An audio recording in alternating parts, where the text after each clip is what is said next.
विपक्षी पार्टियों को तोड़ना, उन्हें कमजोर करना, गैर बीजेपी शासित राज्यों की सरकारों को गिराना, ये बीजेपी की पुरानी नीति रही है। और इन सब के बीच में अब केंद्र की मोदी सरकार गैर बीजेपी शासित राज्यों के खिलाफ एक बड़ी साजिश रच रही है।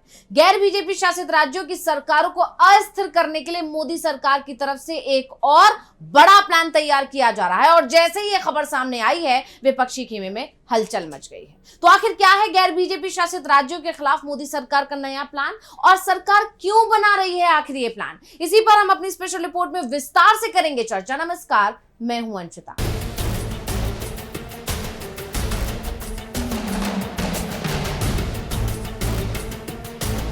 देश के ज्यादातर राज्यों में तो बीजेपी की सरकार है ही, यानी डबल इंजन की सरकार है। हालांकि उन राज्यों का हाल क्या है वो तो सबके सामने आ ही रहा है। युवाओं ने, छात्रों ने, जैन अल्फा ने, जैन जी ने सरकार के खिलाफ मोर्चा खोला हुआ है। यूपी से लेकर राजस्थान, राजस्थान से लेकर मध्य प्रदेश, लगभग हर राज्य से बदहाल व्यवस्था की तस्वीरें आ रही हैं, वीडियो सामने आ रहे हैं और युवा और छात्र सड़क पर उतरकर इनकी पोल खोल रहे हैं। प्रदर्शन की तस्वीरें भी सामने आ रही है और इन तस्वीरों के सामने आने के बाद यह कहा जा सकता है कि जो राज्य बीजेपी के पास हैं वो तो बीजेपी से संभल नहीं रहे। बावजूद इसके बीजेपी अपनी विस्तारवादी नीति से बाज नहीं आ रही है, यानी जो है उसे नहीं संभाल पा रही है, लेकिन और चाहिए। सरकार गैर बीजेपी शासित राज्यों में भी अपना नियंत्रण बढ़ाना चाहती है। यह खबर जैसे ही आई है, सियासी महकमे में हलचल मच गई। हालांकि ये कोशिश पहली बार नहीं की गई है। आपको याद होगा, पहले केंद्र सरकार ने सीमा सुरक्षा बल यानी बीएसएफ का दायरा अंतरराष्ट्रीय सीमा से 15 किलोमीटर से बढ़ाकर 50 किलोमीटर तक कर दिया था।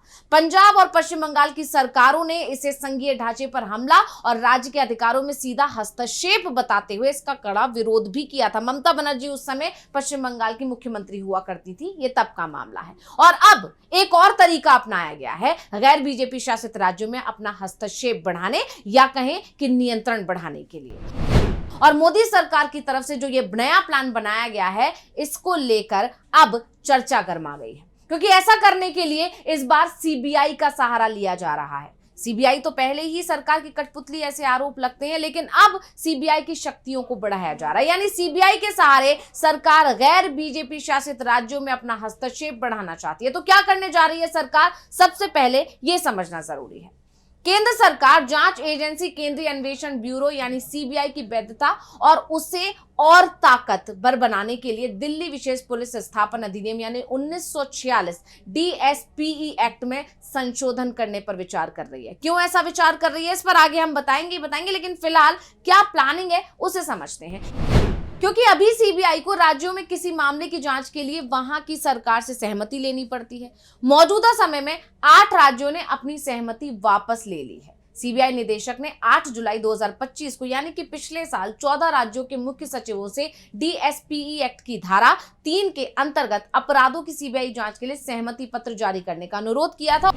और इस आधार पर यह समझा जा सकता है, यानी 14 राज्यों को यह सहमति पत्र जारी किया था, जिसे देखकर यह समझा जा सकता है कि सीबीआई को आधे देश में जांच करने का अधिकार ही नहीं है। फिर भी सीबीआई हर तरफ एक्टिव रहती है और इसी पर विरोध जताया जाता है। विपक्ष की तरफ से आरोप प्रत्यारोप का दौर चलता है और इन सब के बीच सीबीआई की ताकत बढ़ाने की कोशिश जब शुरू हुई है, तो मोदी सरकार उसकी नीतियों को लेकर, उसकी रणनीति को लेकर, उसकी मंशा को लेकर एक बार फिर घिरती हुई दिखाई दे रही है। तो सबसे पहले आपको उन 8 राज्यों के बारे में बता देते हैं जिन्होंने अपनी सहमति वापस ले ली।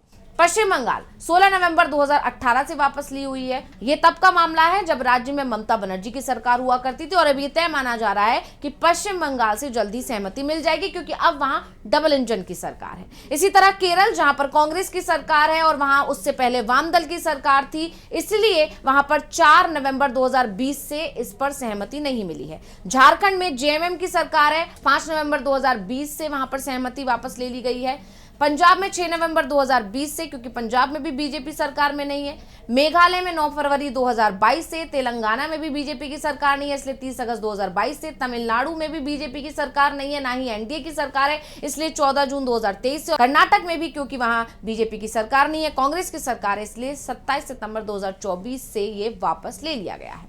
अब इसी सब को लेकर सरकार की तरफ से, यानी मोदी सरकार की तरफ से कानूनी सलाह ली जा रही है कि आखिर कैसे इसको बढ़ाया जाए, यानी सीबीआई की जो ताकत है उसको कैसे बढ़ाया जाए, इस पर पूरी तरह विचार विमर्श चल रहा है।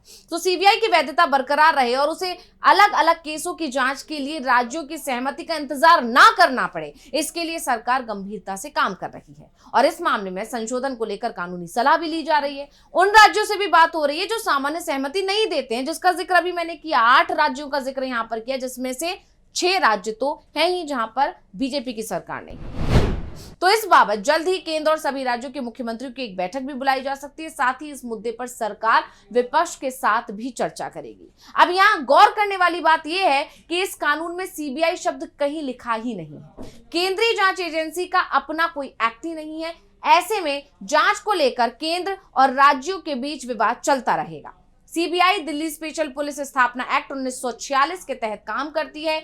ऐसे में ये पुलिस की एक शाखा है और अब पुलिस तो राज्य सूची का विषय है। इसका अर्थ ये हुआ कि केंद्र उसमें हस्तक्षेप नहीं कर सकता और साल 2013 में गुवाहाटी हाईकोर्ट अपने एक फैसले में सीबीआई को असंवैधानिक करार भी दे चुका है। केंद्र ने उस फैसले पर स्टे ले लिया और वो केस अभी भी लंबित है। सीबीआई जांच का दायरा बढ़े, उसे राज्य की सहमति का इंतजार ना करना पड़े, इसके लिए पुलिस विषय को समवर्ती सूची में शामिल करना होगा और ये संविधान में संशोधन से ही संभव है।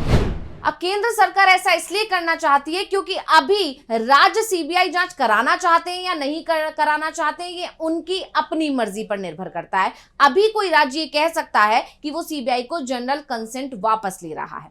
इसके बाद सीबीआई को राज्य में नए मामले की जांच शुरू करने के लिए मामले दर मामले अनुमति लेनी पड़ सकती है और अगर ये कानून बदल जाता है, सीबीआई को राज्य की सहमति के बिना व्यापक अधिकार दे दिए जाते हैं जैसा कि केंद्र सरकार चाह रही है, तो राज्य सरकार का ये नियंत्रण काफी हद तक खत्म हो जाएगा। पूरी ताकत केंद्र के हाथ में आ जाएगी। सीबीआई को जहां वो भेजना चाहेगी वो भेज सकती है, उसे किसी भी तरह की रुकावट का सामना नहीं करना पड़ेगा। और केंद्र की जांच एजेंसी को राज्य में सीधे प्रवेश देकर जांच करने की शक्ति देना संघीय ढांचे को कमजोर करता है। इसीलिए विपक्ष और गैर बीजेपी शासित राज्य इस पर आपत्ति जताएंगे।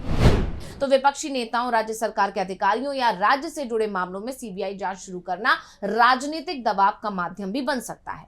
केंद्र राज्य की पुलिस जांच के क्षेत्र में बिना अनुमति घुस सकता है। गैर बीजेपी शासित राज्य का डर केवल ये नहीं है कि सीबीआई जांच करेगी, डर ये है कि जिस एजेंसी पर पहले से केंद्र के राजनीतिक प्रभाव में काम करने के आरोप लगते रहे हैं, उसे अगर अनुमति के बिना राज्य में जांच का अधिकार दे दिया गया तो फिर तो केंद्र की राजनीतिक शक्ति और बढ़ जाएगी और केंद्र सरकार यही तो चाहती है।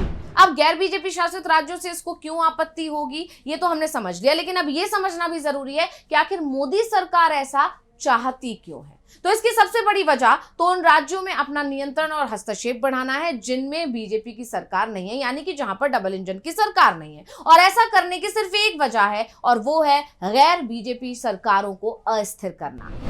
ईडीआईटी के सारे विपक्षी नेताओं को डराने के आरोप तो पहले ही लगते रहते हैं। इनके सहारा लेकर बीजेपी दूसरी पार्टी में और सरकारों में तोड़फोड़ करती है, ये भी सबने देखा है। महाराष्ट्र हो, मध्य प्रदेश हो, हर जगह ये तस्वीर देखने को मिली है। कहीं पर सफल हुई है तो कहीं पर विफल भी हुई है, लेकिन बीजेपी की तरफ से कोशिशें लगातार देखने को मिली हैं। यहां तक कि सुप्रीम कोर्ट ने भी कहा था कि सीबीआई पिंजड़े में बंद तोता बन गई है और इसी के चलते अब गैर बीजेपी सरकारें सीबीआई को किसी भी मामले या कहें कि अन्य राज्यों से दूर रखना चाहती हैं और इसी के चलते अब गैर बीजेपी सरकारें सीबीआई को किसी भी मामले या कहें कि अपने राज्यों से दूर करना चाहती हैं, जिससे मोदी सरकार उसका इस्तेमाल अपने फायदे या कहें कि सरकारों को गिराने के लिए ना कर सके, उन्हें कमजोर करने के लिए ना कर सके। लेकिन अपनी विस्तारवादी नीति से मजबूर मोदी सरकार अब इस कोशिश में लगी है कि कैसे भी सीबीआई की शक्तियां बढ़ जाएं और वो गैर बीजेपी शासित राज्यों में अपना हस्तक्षेप बढ़ा सके। खैर, अब मोदी सरकार इस कोशिश में तो लगी हुई है, लेकिन देखना होगा कि सरकार को इसमें सफलता मिल पाएगी या नहीं। तो स्पेशल रिपोर्ट आपको कैसी लगी हमें कमेंट करके अपनी राय जरूर दीजिएगा। इसी के साथ मुझे दीजिए इजाजत। देखते रहिए DV लाइव। नमस्कार।